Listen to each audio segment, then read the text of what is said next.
The Portland Public School District is expected to see 3,400 fewer students enrolled this fall, and that means the district won't see as much funding as previous years. Today, a new budget was submitted to the Board of Education, and Fox 12's Paulina Aguilar joins us live now with more details on that. Paulina. Superintendent Guadalupe Guerrero proposed $1.87 billion for the 2022-23 school year. He says that his focus is to expand learning support for students. Despite all of these ongoing challenges, 2 years of dynamic circumstances, I know that we're all continuing to approach this work with a sense of optimism, creativity, and a deeply held notion that we must continue to do our very best. Out of challenging times, we move forward together.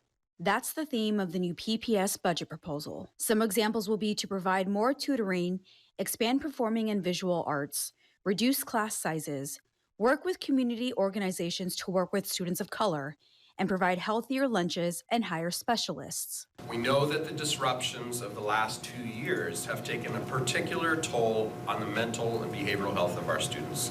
We're going to continue to allocate more than $7.5 million so that every school has access to a social worker and or a mental health professional at the school level. And beginning this summer, work will begin to upgrade indoor air quality to keep classrooms healthy. The upgrading of our building-wide HVAC system filters so that they're of a higher MERV grade. There's been an investment in replacement filters when they're due. Those are being checked, to see that they're checked at the appropriate time.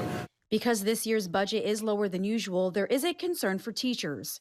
Initially, PPS thought they had to reduce by 174 teaching positions due to things like retirement or other school system rules, but they were able to cut that number to 88.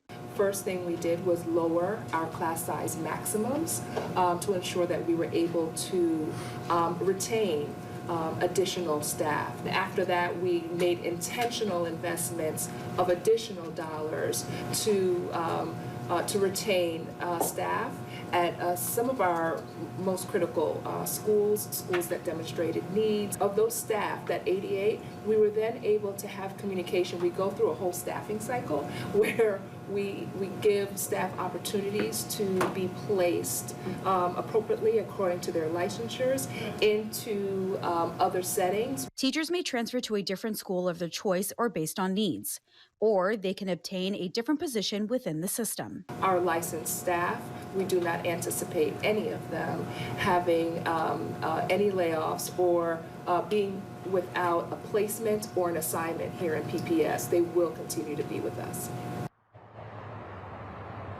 PPS will hold a public meeting next week to hear from the community to talk about the priorities of that new budget. Reporting in our mobile newsroom, Paulina Aguilar, Fox 12 Oregon.